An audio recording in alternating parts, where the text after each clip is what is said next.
కథ మనసు కదా,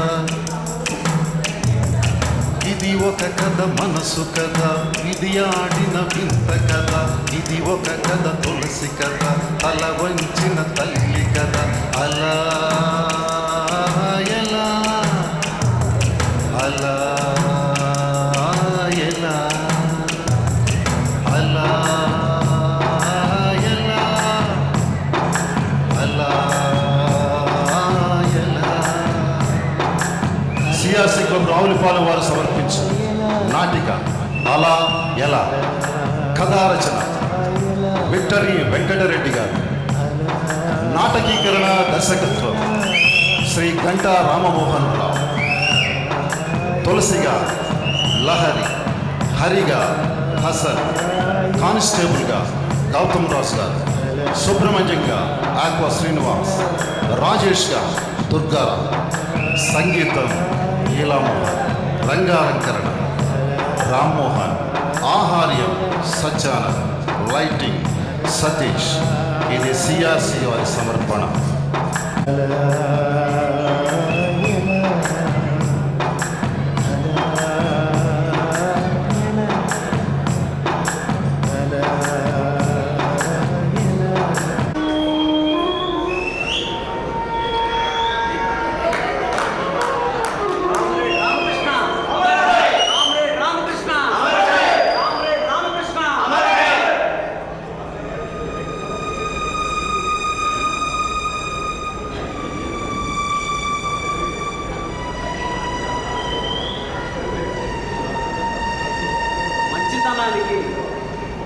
మరణం లేదు, వీరునికి చావు లేదు.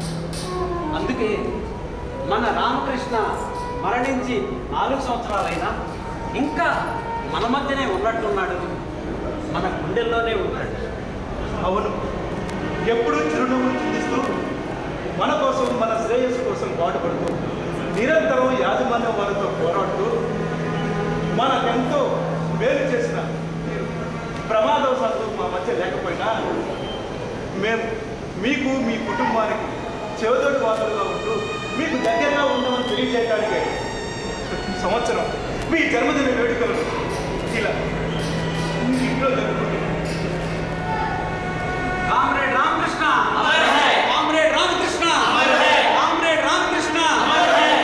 మన రామకృష్ణ చనిపోయి 4 సంవత్సరాలైనా ఇప్పటి వరకు ఈ కుటుంబానికి న్యాయం జరగలేదు. యాజమాన్యం నుంచి రావాల్సిన నష్టపరిహారం ఇంతవరకు అందలేదు. ఇన్సూరెన్స్ కూడా ఇంకా సెటిల్ కాలేదు. ఈ సందర్భంగా మన రామకృష్ణ భార్య తులసికి మేమంతా ఒక మాట ఇస్తున్నాం. మేమంతా యాజమాన్యంపై ఒత్తిడి తెస్తామని, ఆమెకు రావాల్సిన బకాయిలన్నీ అతి త్వరలో వచ్చేలా మేము చూస్తామని, మా పూర్తి సహాయ సహకారాలన్నీ మీకు అందిస్తామని ఈ సందర్భంగా మాటిస్తున్నాం. ప్రశాంతంగా జరుగుతున్న మా జీవితంలో ప్రమాదం జరిగినప్పుడు, నా అనేవాళ్ళు ఎవరు రానప్పుడు మీరంతా మాకు అండగా నిలిచారు. దానికి మా కృతజ్ఞత.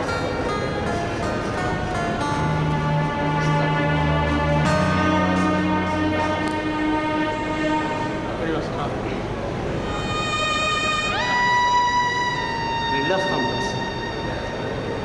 నిజంగా నేను చూస్తుంటే చాలా బాధగా ఉండవు. ఎవరు తోడు లేకపోయినా ఎంతో ధైర్యంగా ఈ సంసారాన్ని నెట్టుకొస్తున్నారు. బాబు రాజేష్ ఇంటర్మీడియట్లోకి వచ్చినట్టున్నాం. బాగా చదువుతున్నాయన. అమ్మ మాట విను. తులసి వెళ్ళొస్తాను.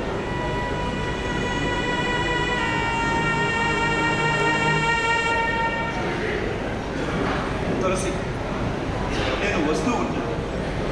మీకు ఏ అవసరం వచ్చినా సరే నాకు ఫోన్ చేయండి. మీకు నేను ఉన్నాను. వస్తాను తులసి.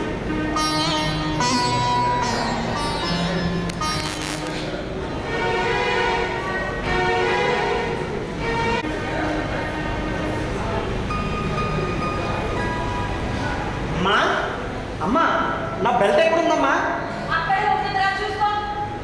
ఎక్కడమ్మా? ఇక్కడ లేదమ్మా. దీపం మీద సోఫా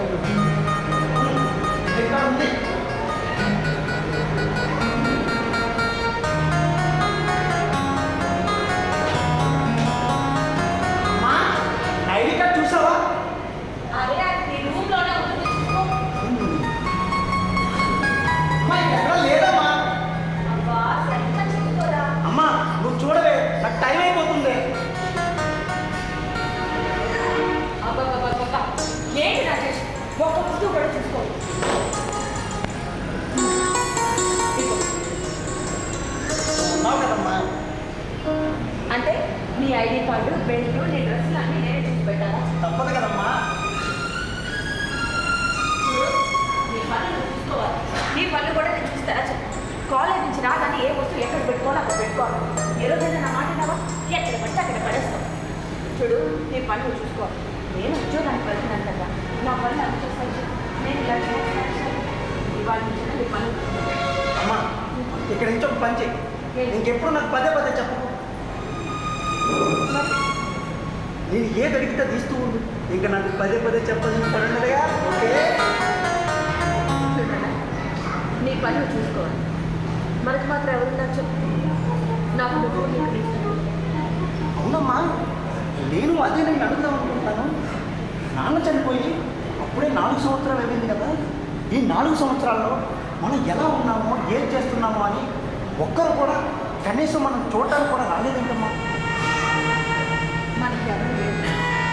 అదేంటి, మీ ఫ్యామిలీలో, నాన్న ఫ్యామిలీలో అమ్మమ్మలు, తాతయ్యలు, పిన్నులు, బాబాయ్లు ఇలా ఉంటారుగా ఓళ్ళు మంది. వాళ్ళెవరు మన దగ్గరికి రాదు. ఎందుకురా? ఎందుకమ్మా? ఎందుకంటే మీ నాన్న నన్ను ప్రేమించి పెళ్లి చేశారు. అది వాళ్ళకి ఇష్టం లేదు. అందుకే వాళ్ళు మన కోసం రారు. ఎంతగా రారంటే మీ నాన్న చనిపోయినా వాళ్ళు రాలేదు. అంటే వాళ్ళ దృష్టిలో నేను చనిపోయినట్టే. ఓ, నేను రెడీ. అమ్మా చూసి ఎలా ఉన్నావు అమ్మా? బాగుంది, మీరు కూర్చోండి. ఆయన రాజేష్, గుడ్ మార్నింగ్. ఎలా ఉన్నావు? మనం బాగా చదువుతున్నావా? బాగా చదువుతున్నాను. జాగ్రత్తగా చదువు. నిన్ను మంచి ఉద్యోగంలో చూడాలన్నదే మీ నాన్న. అది నెరవేర్చాలి. అర్థమైందా? అలాగే లంచ్ బాక్స్.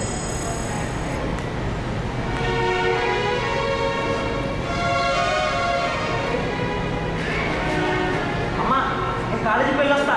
అలాగే. Bye uncle. బాయ్ రాజేష్. అదే జాగ్రత్తగా వెళ్ళు.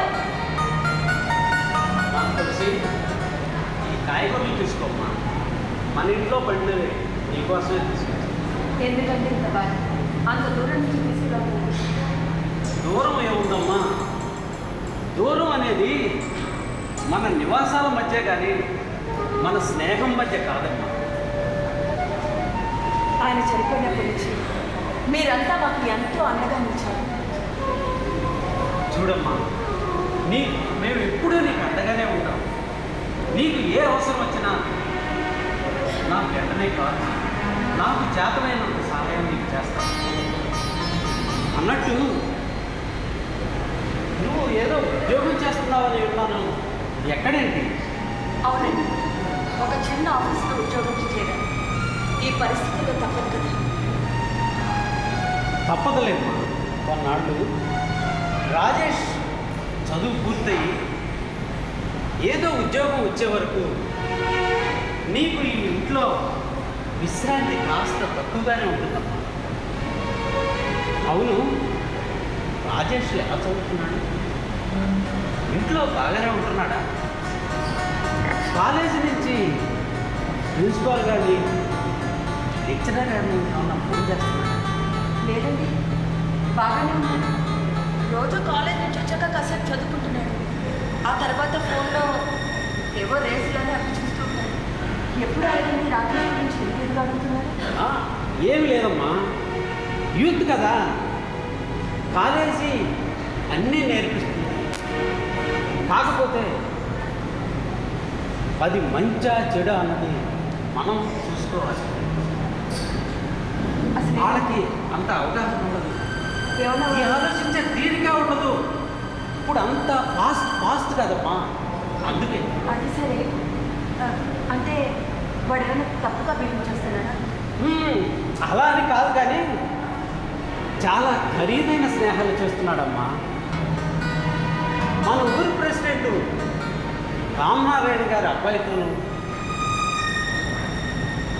థియేటర్ వాళ్ళ సుబ్బరెడ్డి గారి కొడుకుతోనూ చాలా చనువుగా తిరగటం నేను చూశానమ్మా. వాళ్ళు అంత మంచివాళ్ళు కాదమ్మా. వాళ్ళకి లేని అలవాట్లు అంటూ ఏమీ లేవు. చూడమ్మా, వాళ్ళకి ఆ డబ్బు ఉంది, అన్నీ అదే చూసుకుంటుంది. మనక మధ్యతరగతి జీవితం ఉంది, అన్ని కష్టాలు అదే తెస్తుంది. వాడికి ఎలా చెప్పాలో నాకు అర్థం కావట్లేదు. మా పరిస్థితులు తెలిసి కూడా వాడు ఎందుకు ఇలా చేస్తున్నాడో నాకు అర్థం కావట్లేదు. ఏం చేయాలో తెలియటం లేదు. పెద్దగా కంగారు పడాల్సిన పని ఏమి లేదు. ఇప్పుడు అంతగా జరిగింది కూడా ఏమీ లేదు. నేను వాళ్ళతో చూశాను కాబట్టి ఎందుకైనా మన జాగ్రత్తలో మనం ఉంటే మంచిదని చెప్తున్నాను. నీవు అసలే ఒంటరిగా ఈ సంసారాన్ని నడిపిస్తున్నావు. మళ్ళీ నీకు ఇంకో సమస్య వచ్చి పడితే నువ్వు తట్టుకోలేవు. అందుకే నేను ఇలా చెప్తున్నాను. చూడు, రాజేష్ని పిలిపించి నెమ్మదిగా చెప్పి బుద్ధిగా చదువుకోమని చెప్పుకోమా. తులసి, నేను వెళ్ళొస్తాను. అలాగే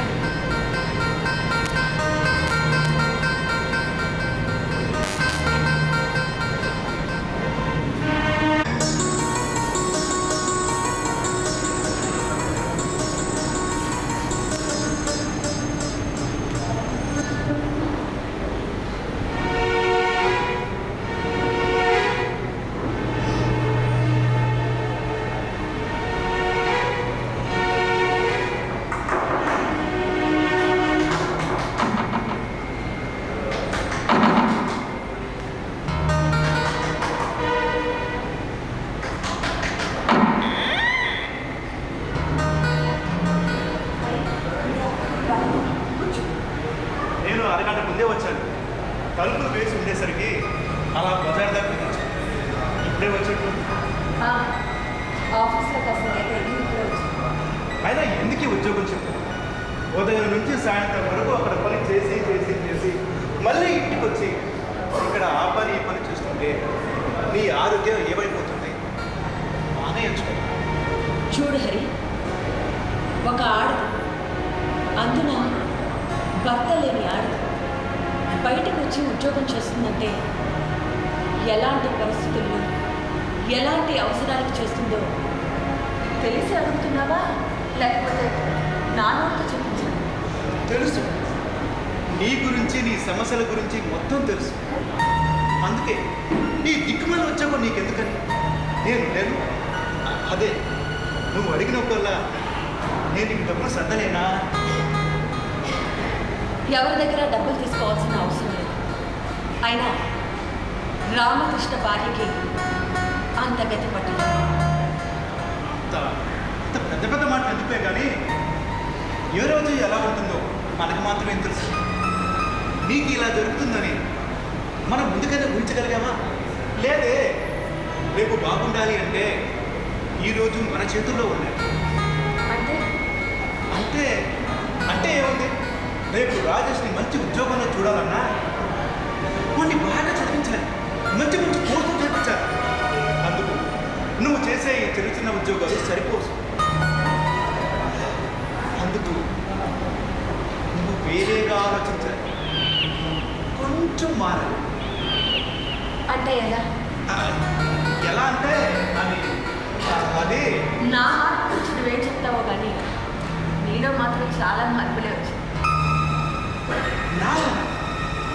నాలో ఏం మార్పు వచ్చింది? మీ అన్నయ్య బతుకున్నప్పుడు వదిన గారు అనేవాడు, అవునా? అవును. మీ అన్నయ్య చనిపోయిన తర్వాత వదిన గారి నుంచి వదిన వరకు వచ్చింది. ఆ తర్వాత నువ్వు అనే స్థాయికి వచ్చింది. అప్పుడంటే అన్నయ్య ఉన్నాడు కాబట్టి అలా అన్నాను. ఇప్పుడు ఆయన లేడు కదా. నువ్వు అంటున్నావు అంతేనా? అయినా నువ్వు నాకంటే వయసు చిన్నదానివే కదా, అందుకే అలా అనేస్తాను. చూడు హరి, నీ నుంచి నేను గౌరవం కోరుకుంటాను.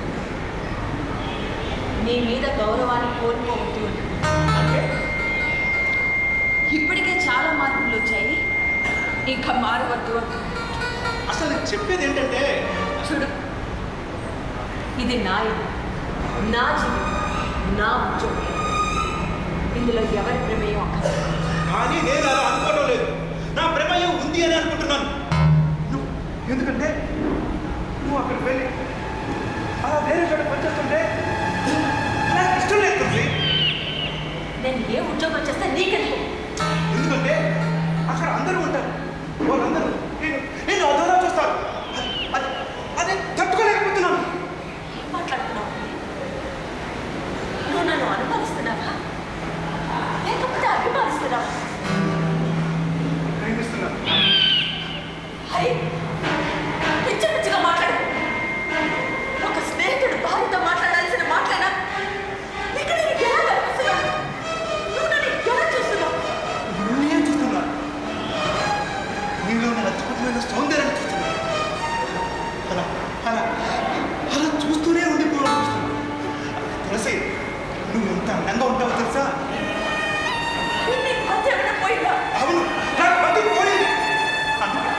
తీసుకుంటాను. మన రాజేష్ని బ్రహ్మాండంగా చదివిస్తాను. ప్లీజ్ నువ్వు ఎక్కడికి వెళ్ళదు, నువ్వే పని చెయ్యొద్దు తులసి, ప్లీజ్. అవసరం లేదు, మీరు వెళ్ళచ్చు. సరే ప్లీజ్. అలాగే తులసి, కాస్త ఆలోచించు.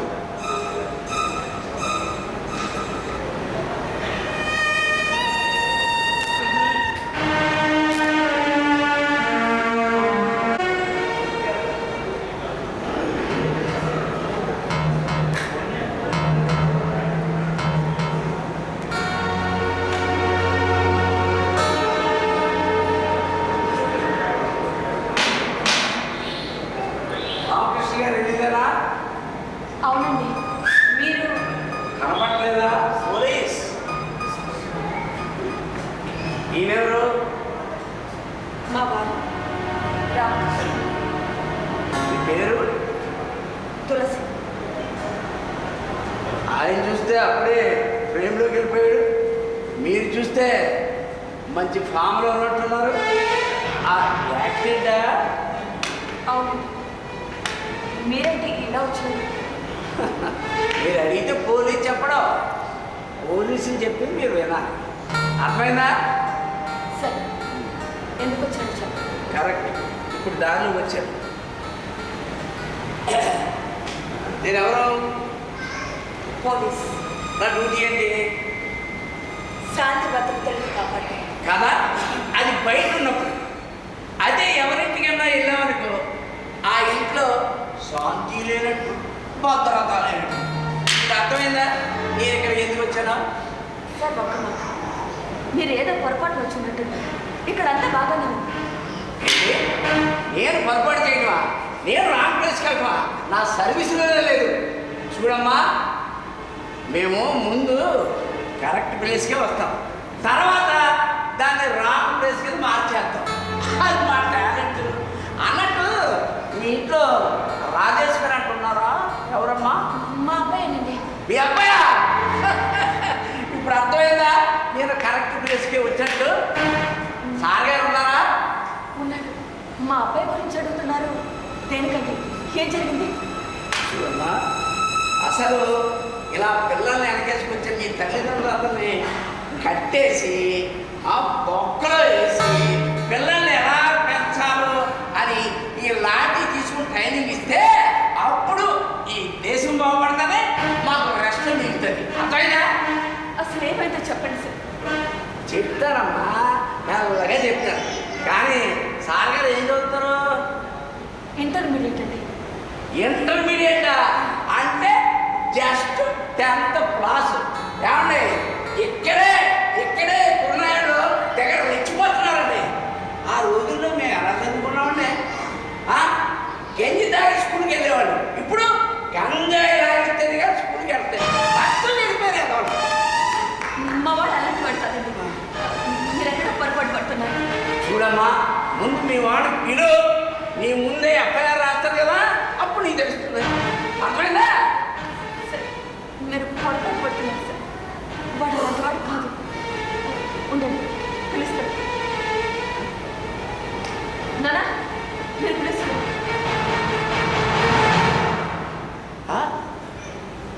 రాజేష్, ఏంట్రా నేను చూస్తుంటే చాలా లేకుండా ఆ ముద్ర పనులు ఏంటో నీకు? ఏం చేశాను సార్? మా వాడు ఇచ్చేసాడండి. ఏం చేశాడా? వీడు క్లాసులు ఎగ్గొట్టి ఫ్రెండ్స్తో కలిసి షికారు చేస్తాడు. షికారు చేసిన పర్లేదు, పార్కులకి వెళ్ళి గుంపులుగా కూర్చుని అదమ్మరేదం అని గంజాయి సిగరెట్లు గుప్పు లాగించేస్తాడు. అవును సార్, మా వాడు అలాంటి వాడు కాదు సార్. అవును సార్, నిజం చెప్తున్నాను సార్. సార్, మా ఫ్రెండ్స్తో వెళ్ళిన మాట కరెక్టే, కానీ ఆ సిగరెట్ కూడా నాకు నిజంగా తెలుసు సార్. ప్లీజ్ సార్, నన్ను నమ్మండి సార్. మా వాడు నిజమే చెప్పాడు. వాడు అలాంటి పని చేయడు. వాడు అలాంటి వాడు కాదు. సరేనమ్మా, నీ కొడుకు మీద నీకు నమ్మకం ఉంది, నా మీద నీకు డౌట్ ఉంది. నేను పొరపాటు మీకు వచ్చాను. కానమ్మా, అవి ఉన్నాయే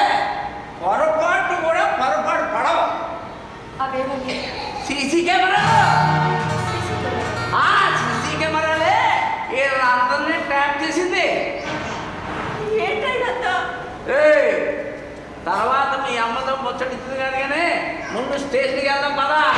అక్కడ మీ ఫ్రెండ్స్ ఆల్రెడీ వచ్చున్నారు. మా ఎస్ఐ గారు ఆల్రెడీ అంత్యాక్షరి ఆడుతున్నాడు. మనం కూడా వెళ్ళి లాస్ట్లో సాంగ్ వేసుకుని ఇగో ప్రోగ్రామ్ని క్లోజ్ చేద్దాం. దా దా.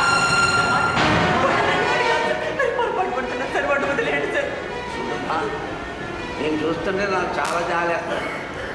కానీ ఒక్కొక్కసారి మన కర్మలో కొడుకుల రూపంలో ఇలా కాల్ చేస్తాయి.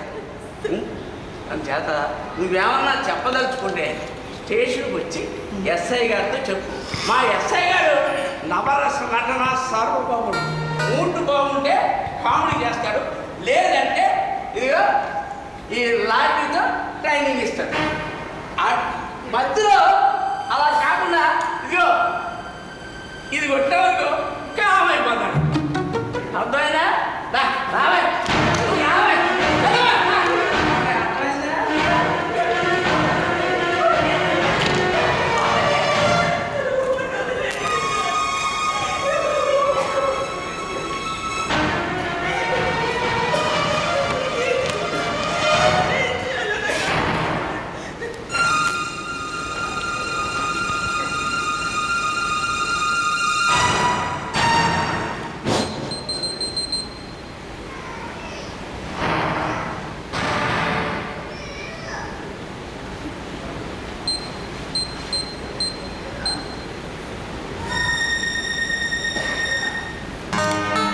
హలో,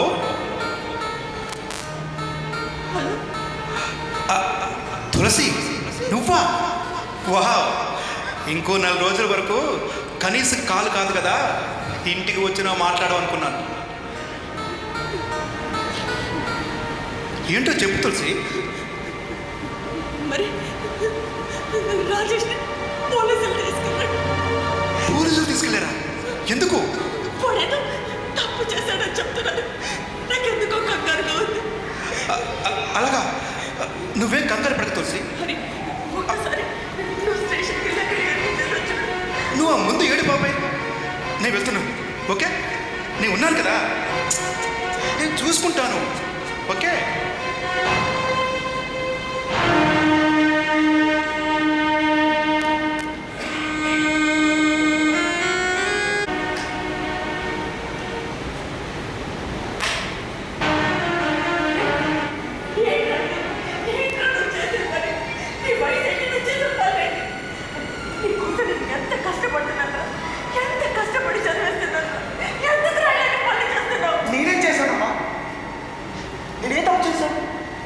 ఫ్రెండ్స్తో సరదాగా కలిసి తిరిగానంతే, అది కూడా తప్పేనా? పెదపడి కాక మళ్ళీ సమర్థకులకు తయారయ్యావు. అమ్మా, నాకేం కాలేదమ్మా, నేనే తప్పు చేయలేదమ్మా. వాళ్ళతో తిరిగానంతే, వాళ్ళతో నేను ఏ పని చేయలేదమ్మా. ఈరోజు తిరిగావు, రేపు వాళ్ళతో ఏదో ఒకటి తగలెడతాం. తులసి, ఎందుకు కోపడుతున్నావు? ఏదో తెలియ చేశాను. అంకుల్, నా ఫ్రెండ్స్ చాలా మంచివాళ్ళు, వాళ్ళు నాకు చాలా మంచివాళ్ళు. నాకు ఏదైనా పడతారు, నన్ను ఎక్కడికైనా తీసుకెళ్తారు. నన్ను ₹1 కూడా అయినా అవి ఎలాగో నా దగ్గర ఉండవు కదా. ఏంటంటే మాట్లాడేది? వాళ్ళు డబ్బు నోడరా ఎలాగైనా పడుతున్నారు. పరువు మర్యాద ముఖ్యం, పరువు తీద్దాం కదరా. అమ్మా, నీకు ఇదే చెప్తున్నా. అమ్మా, నీకు ఇదే చెప్తున్నా. ఇక్కడి నుంచి నేనే తప్పు చేయను. అలాగే వాళ్ళతో ఫ్రెండ్షిప్ కూడా వాడు అంతే. చూసావా వాడు ఎలా మాట్లాడుతున్నాడో? చూసావా వాడి కోసం నేను ఎంత కష్టపడుతున్నాను. పిల్లలకి నిదానంగా చెప్పాలి. ఏం చెప్పాలి నిదానంగా? ఏం చెప్పాలి? ఈ రోజు నువ్వు బట్టలు లేకపోతే నా పరిస్థితి ఏమైంది? పోలీసు రాగానే వాళ్ళు ముక్కలు కూర్చొని తెలుసా? ఆ ఎస్ఐ గారు పెద్ద ఎదవా. వాడు ఎవరిని అసలు ఒక పట్టణ వదలడు. ఇదా గంజాయి కేసు. వీడి ఫ్రెండ్స్ అందరూ పలుకుబడి ఉన్నాడు. ఏదో రకంగా మేనేజ్ చేసి ఎస్కేప్ అయిపోయారు. నేను వెళ్ళేసరికి వాళ్ళు పంపించేసేసి వీళ్ళు బుక్ చేయాలని చూశాను. ఏదో రకంగా మేనేజ్ చేసి తీసుకొచ్చాను. వీళ్ళు లాకప్లో కూడా పెట్టారు తెలిసి. నేను చాలా బతమాలను, వెళ్ళలేదు. తెలిసిన వాళ్ళ చేత ఫోన్ చేయించాను, కరగలేదు. 10,000 ఎస్ఐ చేతులు పెట్టారు. వాడికి సరిపోలేదు. చెప్పాను కదా వాడు పెద్ద వెధవా అని. ఏం చేస్తాం? నాకు తెలిసిన వాళ్ళందరికీ ఫోన్ చేసి వాళ్ళు అడిగిన మొత్తానికి కలెక్ట్ చేసి వాడి చేతిలో పెట్టి వాడిని తీసుకొని వచ్చాను. ఎంత? నీకోసం నేను ఆ మాత్రం చేయలేదా? ఓ 50,000 వాడికి ఇచ్చాను. ఇంకో 10,000 స్టేషన్ మెయింటెనెన్స్ అంటే ఇచ్చాను. అంత డబ్బా? క్యాష్ కొడితే కానీ కేసు రోజు కాలేదు. చాలా థ్యాంక్స్ అండి, చాలా థ్యాంక్స్. నీకు మొత్తం డబ్బు ఒకేసారి ఇచ్చుకోలేను, కొద్ది కొద్దిగా ఇచ్చుకుంటాను. నేను అడిగానా? నేను ఇప్పుడు నీకు డబ్బులు అడిగానా? తులసి ఇచ్చేస్తారు, నమస్కారాలు, ఇవన్నీ ఎందుకు? ఇవన్నీ అవసరమా? ఇవన్నీ మన మధ్య అవసరమా అంట. నీ సమస్య నా సమస్య కాదా? నేను ఎవరి కోసం చేశాను? నీ కోసం చేశాను, నా ఖర్చు కోసం చేశాను. నేను కాకుండా నువ్వు ఆ స్టేషన్కి వెళ్ళుంటే ఊహించుకోవటానికే చాలా భయంగా ఉంది. నిన్ను ఎవరెవరినా నేను తట్టుకోలేను తులసి. భర్త లేని ఆడదంటే ఆ ఆడది సమాజంలో బతకడం అంత కష్టమా? మరి తోడు లేని ఆడది కనిపిస్తే ప్రతి ఒక్క మగాడు ఆ నీడలోనే ఉండాలనుకుంటాడు. తులసి, నేను నీకు తోడుగా ఉండాలనుకుంటున్నాను. ఆ అవసరం రాదు.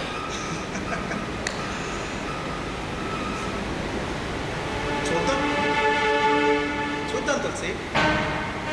సరే, ఉంటాను.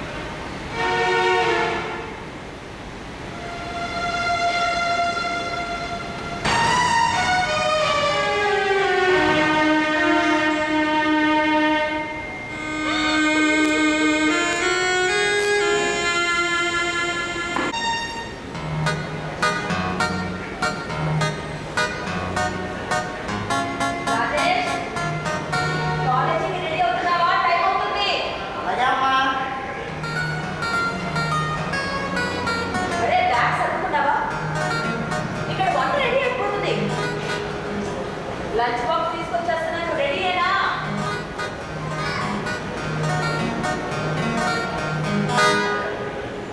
రే, ఏంట్రది? రెడీ అవుతున్నానని చెప్పి ఫోన్లో ఏం చదువుతున్నావు? నిన్నే ఏంటి వాళ్ళ కాలేజ్ లేదా? ఈరోజు కాలేజీకి సెలవేం కాదులే. మరి సెలవు కానప్పుడు రెడీ అవ్వాలి కదా. నేను ఈరోజు కాలేజీకి వెళ్ళనమ్మా. కాలేజ్ మాట ఏ దేనికి? నాకు వెళ్ళాలనిపించట్లేదు. వెళ్ళాలనిపించడం లేదా? ఇక వెళ్ళదలుచుకోలేదు. అమ్మా, ఇక నేను కాలేజీకి వెళ్ళనమ్మా. అదే అదే ఎందుకు అని అడుగుతున్నా. నాకు బైక్ కావాలి. బైక్ లేకపోతే నువ్వు కాలేజీకి వెళ్ళాలి? వెళ్ళను. ఎలా వెళ్ళమంటావు? మా ఫ్రెండ్స్ అంతా రకరకాల బైకుల మీద కాలేజీకి వస్తున్నారమ్మా. నేనేమో ఈ పాత సైకిల్ వేసుకుని వెళ్తున్నాను. అందరూ నన్ను చూసి నవ్వుతున్నారమ్మా. నాకు చాలా ఇన్సల్టింగ్గా ఉంది.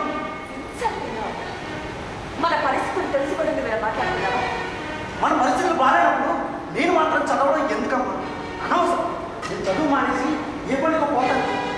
ఎందుకు అలా మాట్లాడుతున్నావు? నీ ఫ్రెండ్తో మాట్లాడతానైనా నువ్వు ఇలా మాట్లాడుతున్నావు.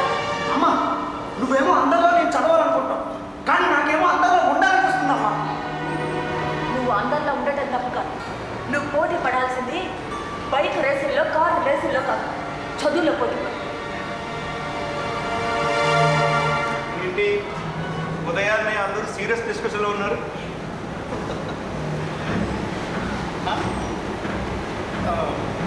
రాజేష్, నువ్వు ఇంకా కాలేజ్కి వెళ్ళలేదా? నువ్వు వెళ్ళావు అనుకొని వచ్చాను. ఒక్కసారి చూసి వెళ్దామని.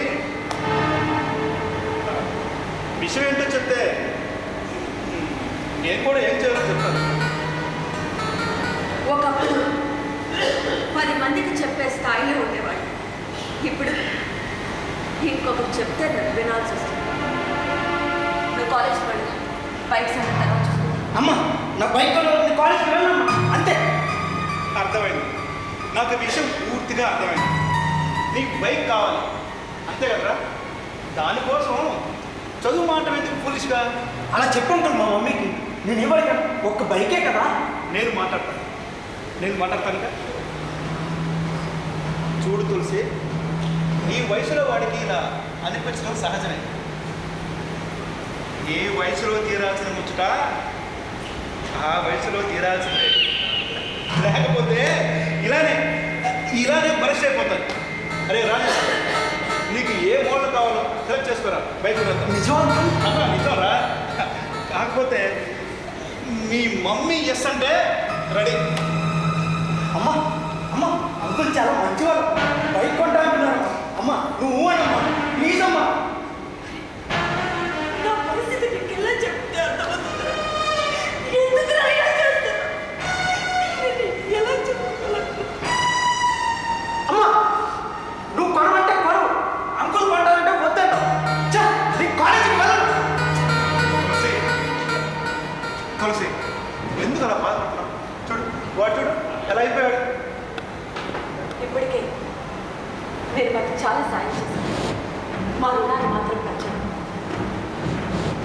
వెళ్ళండి. తులసి, నేను చెప్పేది విను తులసి, ప్లీజ్. ఏం చేస్తే ఒంటరిగా ఉన్న ఆడదాన్ని చూస్తే ప్రతి ఒక్కరు అలాగే చూస్తాడు. ప్లీజ్. వాడికి బైక్ కావాలంట. ఏం చేస్తారు? బైకే కదా, కొనేద్దాం. ఎంత కొంత డబ్బు కడితే ఫైనాన్స్లోనే బైక్ వచ్చేస్తుంది. నేను ఇప్పిస్తాను కదా. నెల నేను కట్టుకోవాలి కదా. తులసి, నీకు మళ్ళీ చెప్తున్నా, నేను అడిగానా? నేను నిన్ను అడిగానా? లేదే. తులసి, ఇలాంటివి ముందు ఇంకా చాలా వస్తూనే ఉంటాయి. నువ్వు తట్టుకోలేవు తులసి. అందుకే ఒంటరి పోరాటం చెయ్యొద్దు. నేను నీకు ఉన్నాను కదా. భగవంతుడా, నా జీవితాన్ని నేను ఎలా ఊహించుకున్నాను? నాకు ఎందుకు ఇలా జరుగుతుంది? మనం ఊహించినట్లే కష్టాలు వస్తే వాటిని కష్టాలు అనరు తులసి. నువ్వు ఎందుకు ఇంతలా ఆలోచిస్తున్నావు? ముందు నీ మనసుని ప్రశాంతంగా ఉంచు. ఆ మనసులో కొంచెం నన్ను ఊహించుకో. కష్టం అనేది నీ దగ్గరకే రాదు. రిలాక్స్ తులసి.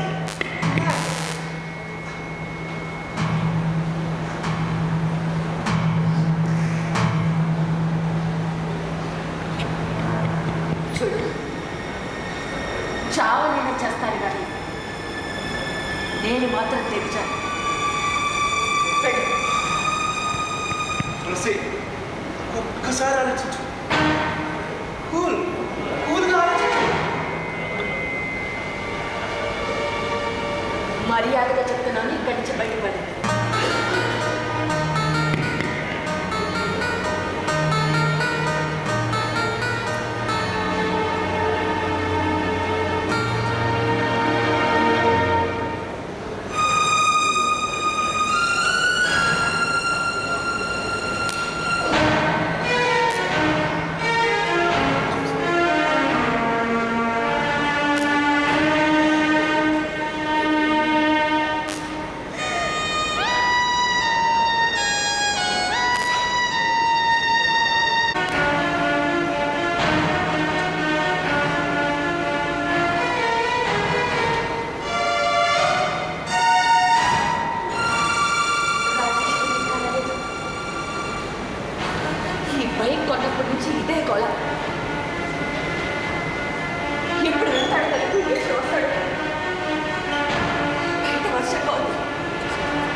తులసి. సుబ్రహ్మణ్య గారు మీరా? వాళ్ళు అవునమ్మా. ఎక్కడున్నాడో నేను కంగారు పెట్టాను. మీ దగ్గర ఉంటే పర్లేదు, వర్షం తగ్గాక పంపించండి. అవునమ్మా, కానీ అని ఏం జరిగిందండి? సుబ్రహ్మణ్య గారు ఏం జరిగింది? అమ్మా తులసి, నీకు ఓ విషయం చెప్పాలి.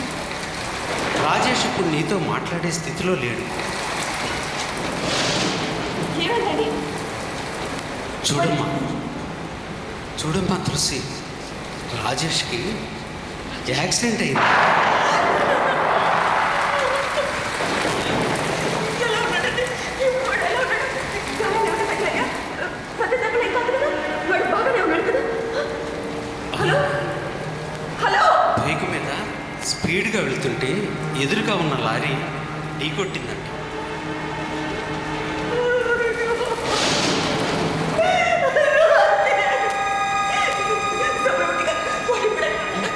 అమ్మా నువ్వేం కంగారు పడకమ్మా. రాజేష్ని 108లో హాస్పిటల్కి తీసుకువెళ్తూ రాజేష్ మొబైల్లో ఉన్న నా నెంబర్కి కాల్ చేసి విషయం చెప్పారు. నేను ఇప్పుడు హాస్పిటల్లో రాజేష్ దగ్గరే ఉన్నానమ్మా. నేను వాడి దగ్గరికి రావాలండి. ఏ హాస్పిటల్లో ఉన్నాడు చెప్పండి, నేను వస్తాను. అమ్మా తులసి, నువ్వేం అనవసరంగా కంగారు పడద్దు. నేను దగ్గరే ఉన్నాను కదా. చూడమ్మా, రాజేష్ ఒంటికి పెద్దగా గాయాలేమీ కాలేదు. తలకి మాత్రం బలంగానే తగిలింది. రాజేష్ ఇప్పుడు ఐసీలో ఉన్నాడు. డాక్టర్ గారు స్కానింగ్ అది చేస్తున్నారు. నువ్వు ఏం కంగారు పడొద్దమ్మా. నేను ఒక్కసారి వస్తానండి. ఏ హాస్పిటల్లో చెప్పండి. తులసి, ఇంత రాత్రి నువ్వు ఎలా వస్తావమ్మా? డాక్టర్ గారు ఎంఆర్ఐ రిపోర్టు చూసి పరిస్థితి ఏంటో చెప్తానన్నారు. ఆయన చెప్పగానే వెంటనే నేనే ఫోన్ చేస్తాను. నువ్వేం టెన్షన్ పడకమ్మా. అలాగేనండి, నువ్వు వాడి దగ్గరే ఉండండి. నాకు ఫోన్ చేస్తూ ఉండండి.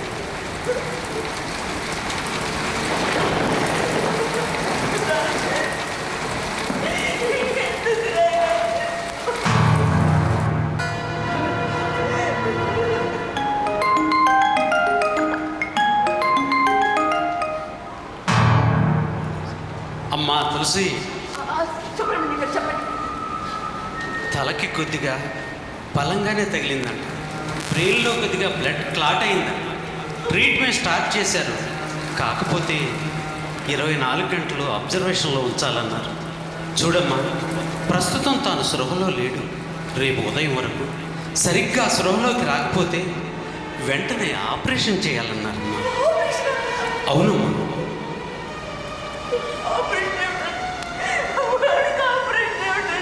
చూడు తులసి, ఇలాంటప్పుడే గుండె ధైర్యం తెచ్చుకోవాలి.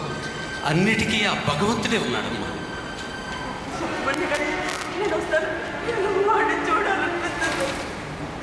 నా బిడ్డని చూడాలనిపిస్తుంది. అమ్మా, ఇంత రాత్రి వర్షంలో నువ్వు రాలేవు కానీ నేను ఇక్కడే ఉంటాను. కాకపోతే ఒక విషయం, ఆపరేషన్ చేయడానికి సుమారు 5 లక్షలు అవుతుందన్నాడు మా డాక్టర్ గారు. ఉదయానికల్లా ఆ అమౌంట్ రెడీ చేస్తేనే ఆపరేషన్ చేస్తానన్నారు.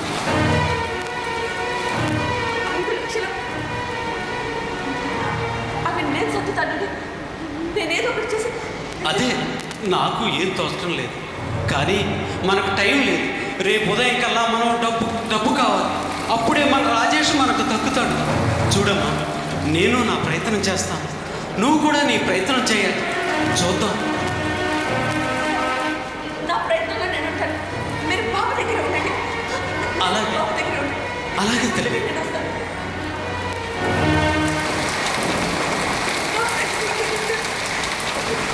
నా బిడ్డని కాపాడుకోవాలి. నా బిడ్డని కాపాడుకోవాలి. 5 లక్షలు కాదు. 10 లక్షలు అంటే నా బిడ్డని కాపాడుకోవాలి. వాడిని కాపాడుకోవాలి.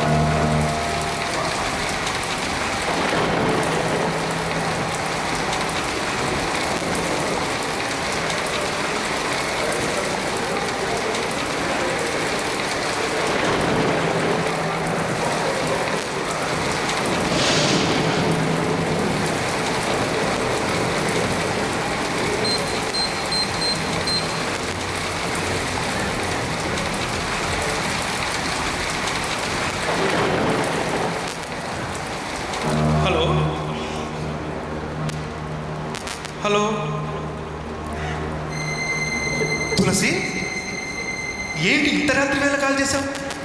ఏమైంది తులసి? అరే ఎందుకు అడుగుతున్నావు చెప్పు. అసలు ఏం జరిగిందో తులసి?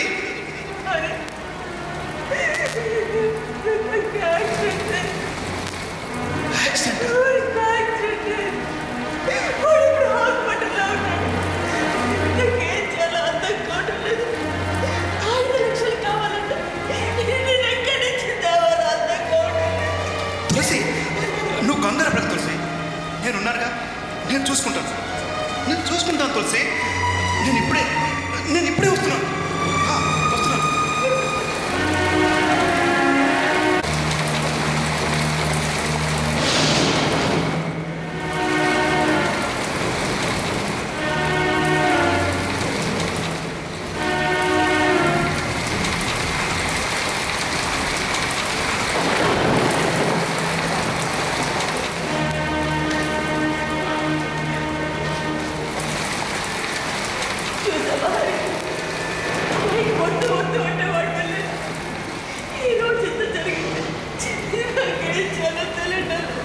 తులసి నువ్వు ఎందుకు కంగారు పడుతున్నావు? నేను వచ్చేసాను కదా, నువ్వే కంగారు పడకు. సుబ్రహ్మణ్యంతో నేను మాట్లాడాను, నాకు విషయం అంతా చెప్పాను. ట్రీట్మెంట్ కూడా స్టార్ట్ అయింది కదా, సరిపోయింది దాని గురించి నానేం చేయలేదు. సరిపోయేదో దాని గురించి ఆలోచించాను. అదే నాకు అర్థం కావట్లేదు. ఇప్పటికిప్పుడు అంత డబ్బట్టే నేను ఎక్కడి నుంచి తేవాలి?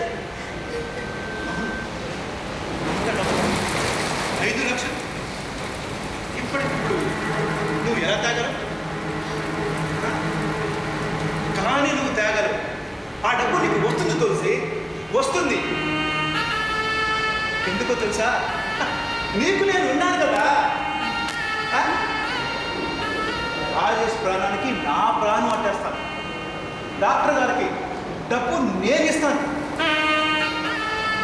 నువ్వేం మాట్లాడుతున్నావు? నాకు అర్థం కావట్లేదు. ఇందులో అర్థం కాకపోవడానికి ఏముంది తులసి? చెప్పు. నేను ఇస్తానంటున్నాను కదా, నేను అరేంజ్ చేస్తాను. అర్థం కావట్లేదు. నీ రుణాలు అవి అనుకో. నేను ఈ జన్మలో నేను తీర్చుకోలేను. నేను అడిగానా? చూడు తులసి, నీకు కష్టం వచ్చినప్పుడల్లా నాకు చెప్పావు, నేను ఓకే అన్నాను. కానీ నా ఇష్టాన్ని మాత్రం నువ్వు ఎప్పుడు నో అంటూనే ఉన్నావు. అవునా కాదా? అర్థమైంది. నువ్వు నన్ను ఏది అడుగుతున్నావో నాకు అర్థమైంది. కానీ ఇప్పుడు ఇదా సమయం, ఇప్పుడు అవసరం. అమ్మమ్మ, నీకు అవసరం కాకపోవచ్చు, కానీ నాకు అవసరం. 5 లక్షలు తులసి, ఇంకా ఎంత ఖర్చు అయినా పెడతాను, కానీ ఫలితం దక్కాలిగా. నువ్వు అసలు మనిషివేనా? ఏమో మరి, నాకు నువ్వు చూస్తుంటే నేను మనిషి అని గుర్తున్నా. ఏం చేద్దాం, ఇది నా బలహీనత. ఇకపోతే ఇటువంటి సమయంలో ఇలాంటి ప్రశ్నలు వేసి ఇలా అనుకుంటున్నావు అని చెప్పేసి అలా ఎలా అని అనుకోకు. ఈ టైం దాటితే నువ్వు నాకు దొరకవు. ఈ టైంలో నువ్వు ఇలా ఉన్నావు కాబట్టి నాకు నువ్వు కాస్త సమాధానం చెప్తున్నావు. ఈ అవసరం కాస్త దాటితే నీ చెప్పుతో నన్ను కొడతావు. పెట్టుబడి పెడుతున్నాను కదా, ఈ మాత్రం ఆ సిస్టంలో తప్పే ఉంది. ఇది కరెక్ట్ కాదు. నువ్వు చేస్తున్నది కరెక్ట్ కాదు. నాకు కరెక్టే తెలిసి, నాకు కరెక్టే. నువ్వు అడిగినప్పుడల్లా నీకు సహాయం చేశాను. అందుకే నేను నిన్ను కోరుకుంటున్నాను తెలిసి.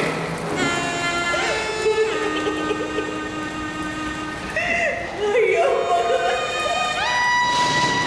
నాకేమిటి కర్మ?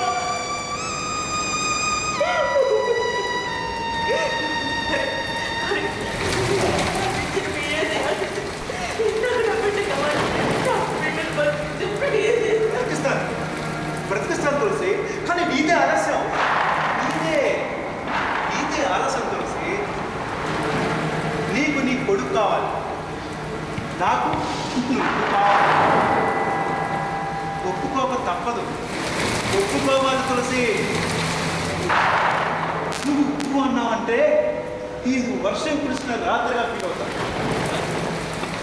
చెయ్యలు ఉమ్మేశామంటే ఈ వర్షంలోని కడుపును వెళ్ళిపోతాను. చెప్పు, నువ్వు అంటావా, వెళ్ళిపోమంటావా?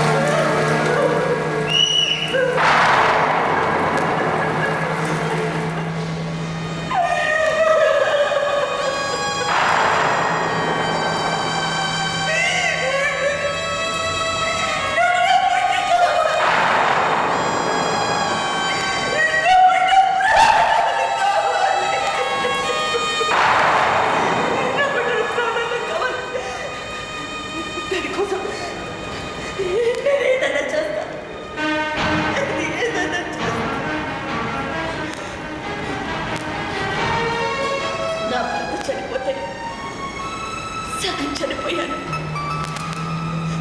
మిగతా సగం ఎప్పుడు చచ్చిపోతాను. నా కొడుకు ప్రాణం కోసం నేను దేనికైనా సిద్ధం.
అమ్మా తులసి, చెప్పండి. అమ్మా అమ్మా, ఇప్పుడు మనకు ఇంకా డబ్బుతో అవసరం లేదమ్మా. ఆపరేషన్ అవుతున్నారా? బాగానే ఉన్నాడా? కళ్ళు తెచ్చేస్తున్నాడా? అంత బాగానే ఉన్నాడా? అమ్మా అమ్మా తులసి, రాజేష్ శాశ్వతంగా నిద్రలోకి వెళ్ళిపోయాడమ్మా. ఇక రాజేష్ మనకు లేడమ్మా.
క్షమించమ్మా.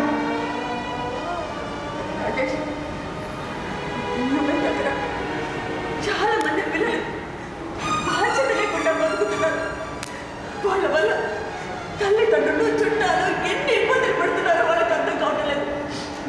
చూడనా, నాకు ఒక్క విషయం చెప్పు. ఇక్కడి నుంచి నువ్వు బాధ్యతగా ఉండాలి, చక్కగా చదువుకోవాలి, నేను చెప్పిన మాట వినాలి, అలా ఉంటానని, చెడు స్నేహాలు జోలికి వెళ్ళనని నా దగ్గర ప్రమాణించి. అమ్మా, మన ఇంట్లో ఇంక చెడుకి చోటే లేదమ్మా, అవకాశమే లేదమ్మా. అమ్మా, అమ్మ మాట కాదని నేను ఇంక ఏ పని చేయనమ్మా. అమ్మా, నీకు తలవప్పులు తెచ్చానా? నేను ఇంక నడుచుకోనని నీకు మాటిస్తున్నానమ్మా. క్షమించమ్మా. ఇది సిఆర్సి సమర్పించు నాటి కళ.